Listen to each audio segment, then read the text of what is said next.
আসসালামু আলাইকুম। ভিডিওতে আইছি একজন ভালো মানুষের আশায় আমার পাশে থাকবে, আমার কষ্ট বুঝবে। আমি সেরকম একজন মানুষ চাই।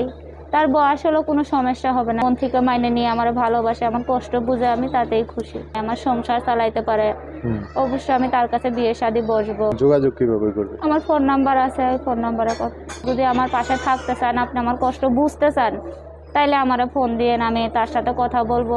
সম্মানিত সুপ্রিয় শ্রোতা মণ্ডলী, আসসালামু আলাইকুম। দেশ ও দেশের বাইরে থেকে যারা আমাদের ইউটিউব চ্যানেলটি দেখতেছেন, তাদের সবাইকে আন্তরিক প্রীতি ও শুভেচ্ছা জানিয়ে শুরু করতেছি আজকের ভিডিও।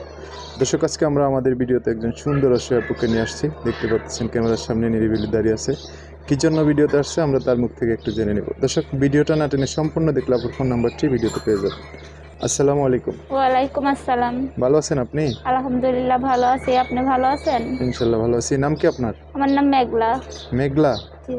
আচ্ছা, আকাশের মেঘলা না মাটির মেঘলা? না, আকাশের মেঘলাও না, মাটির মেঘলা, সাধারণ মেঘলা। এটা সাধারণ মানুষ মেঘলা না? হ্যাঁ। আচ্ছা, তো পরিবারে কে কে আছে মেঘলা? পরিবারে বাবা মা আছে, আমার বোন আছে, ছেলে আছে। ছেলে আছে আপনার? জি। কিন্তু ছোট মোটো বোঝা যায়, আবার ছেলে হইলো কিভাবে? বিয়ে ছিল? ছোটবেলায় বিয়ে দিয়ে দিয়েছিল বাবা মা। বাবা মার পছন্দ বিয়ে বইছিলাম, ভাবছিলাম সুখে থাকবো।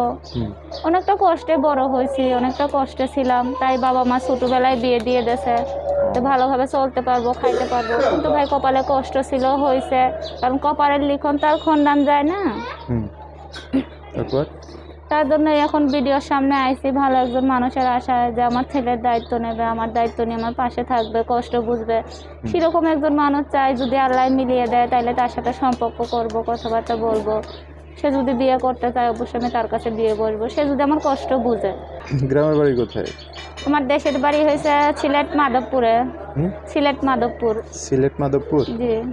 আচ্ছা, এখন কোথায় থাকেন? আমি এখন থাকি সাভারে, স্ট্যান্ডে ভাড়া থাকি, বাবা মা নিয়ে থাকি। আমি আগে দেশেই থাকতাম, তালাক হওয়ার পরে আমি বাবা মার কাছে চলে আইছি।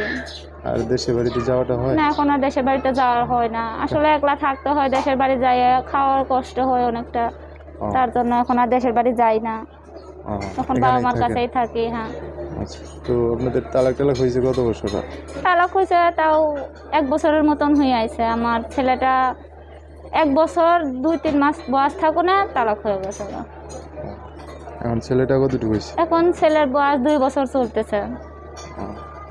আপনি এমনি কি কাজ করেন? আমি এমনি টুকটাক কাজ কাম করি, হাতের কাজ কাম করি। ওই যে ব্লাউজ করলে হাতে সেলাই করে দেয়, জামা কাপড় করে হাতে সেলাই করে দেয়, এবার এমনি বাসা বাড়িতে কাজ কাম করি। আচ্ছা, এই যে ভিডিওতে আসছেন কি জন্য? ভিডিওতে আইছি একজন ভালো মানুষের আশায়, যে আমার ছেলের দায়িত্ব নেবে, আমার দায়িত্ব নিয়ে আমার পাশে থাকবে, আমার কষ্ট বুঝবে। আমি সেরকম একজন মানুষ চাই। তার বয়স হলো কোনো সমস্যা হবে না, সে যদি আমার ছেলের মন থেকে মাইনে নিয়ে আমার ভালোবাসে, আমার কষ্ট বুঝে, আমি তাতেই খুশি। আচ্ছা, তো আগে যে বিয়ে করছিলেন উনি কি মানে যুবক ছিল, জোয়ান ছিল? জি জি জি, সেটা বাবা মা বিয়ে করাইছিল, বাবা মার পছন্দের বিয়ে বইছিলাম। সে বাবা মার পছন্দের বিয়ে বইছিলাম। হ্যাঁ, সে ছিল, যুবক ছিল। আসলে সে ঢাকা শহরে থাইকা চাকরি করতো, তার অন্য মেয়ের সাথে সম্পর্ক ছিল। আমি জানছিলাম না, আমি পরে জানছি, আমার ছেলেটা হওয়ার পরে জানছি আমি। আর আমি সেটাও জানছি পরে যে তারা বিয়েও করছে, গোপনে গোপনে বিয়ে করছিল। পরে আমি নিজেই তালাক দিয়ে দিছি। খাওয়ান খরচ দেয় না, কারণ আমাদেরও তো খাইয়ে বাঁচতে হবে, আমার একটা ছেলে আছে, আমার তো ছেলেটারে মানুষ করতে হবে। তার জন্য এখন প্রতিবেদনের সামনে আইছি, দেখি যদি ভালো একজন মানুষ পাই, যে আমার দায়িত্ব নেয়, আমার সংসার চালাইতে পারে, অবশ্যই আমি তার কাছে বিয়ে শাদী বসবো। যোগাযোগ কিভাবে করবে? আমার ফোন নাম্বার আছে, ওই ফোন নাম্বারে নাম্বার আছে? নাম্বার কি বলতে পারবেন, মুখস্থ আছে? হ্যাঁ, আপনি বলেন, আমি আপনার সাথে সাথে বলে দেই। আমার সাথে সাথে বলবেন? নিজে নিজে বলতে পারেন না? না, নিজে নিজে বলতে পারি না ভাই, লেখাপড়া করি নাই তো, তার জন্য নিজে নিজে বলতে পারি না। একটু করেন না? না ভাই, একটু লেখাপড়া করি নাই। আচ্ছা, তো দর্শক, এই যে মেঘলাপুর নাম্বারটা আমি বলে দিচ্ছি, উনি আমার সাথে বলবে। আর নাম্বারটা অবশ্যই আমি স্ক্রিনেও লিখে দেবো, সেখান থেকেও আপনারা নাম্বারটা নিয়ে ওনার সাথে কথা বলতে পারবেন।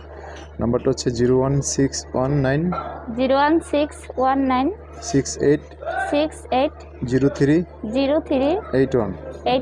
দর্শক, নাম্বারটা আমি আরেকবার বলে দিচ্ছি, 01619680381। এটাই হচ্ছে মেঘলাপুর নাম্বার। এই নাম্বারে ফোন দিলে আপনারা সরাসরি আপুদের সাথে কথা বলতে পারবেন। বিস্তারিত জানার থাকলে আমরা ভিডিওতে ছোটো মোটো করি, আরও বিস্তারিত জানার থাকলে নাম্বারে ফোন দিয়ে আপনারা জানতে পারবেন। মেঘলাপু আর কিছু বলবেন নাকি? জি ভাই, বলতে চাই যে ফোন দিবেন, আমার কষ্ট বোঝার জন্য ফোন দিয়েন ভাই। খামাকাজে ফোন দিয়ে একজনকে বিরক্ত করার জন্য ফোন দিবেন না। যদি আমার পাশে থাকতে চান, আপনি আমার কষ্ট বুঝতে চান, তাইলে আমারে ফোন দিয়ে আমি তার সাথে কথা বলবো। সে যদি আমার ছেলের দায়িত্ব নিতে চায়, আমার দায়িত্ব নিতে চায়, তাইলে সে ফোন দিয়ে কথা বলুক। আর অযথা যদি কেউ ফোন দিয়ে বিরক্ত করে, সেটা আমি চাই না ভাই। আচ্ছা, ঠিক আছে। দর্শক ভাইয়েরা ফোন দিয়ে আরও কিছু জানতে চাইলে তাদের সাথে একটু ভালো করে কথা বলি না? জি ভাই, অবশ্যই বলবো। যদি ফোন দেয়, ফোনে কথাবার্তা বলবো। যদি হেল্প সহযোগিতা করে, তাহলে কথাবার্তা বলবো ভাই। যদি আমার কষ্ট বুঝে, অবশ্যই আমিও তার কষ্ট বোঝার চেষ্টা করব। ওকে, ঠিক আছে। সো দর্শক, আজকের ভিডিও পর্যন্তই। দেখা হবে নতুন কোনো ভিডিওতে, নতুন কোনো মানুষের জীবনের গল্প নিয়ে। সবাই ভালো থাকবেন, সুস্থ থাকবেন, সুন্দর থাকবেন। মেঘলাপুর কথাবার্তা ভিডিওটা যদি একটু ভালো লাগে, অবশ্যই একটা লাইক দিয়ে আরও মানুষকে দেখার সুযোগ করে দিবেন। আল্লাহ হাফেজ, আসসালামু আলাইকুম। আসসালামু আলাইকুম।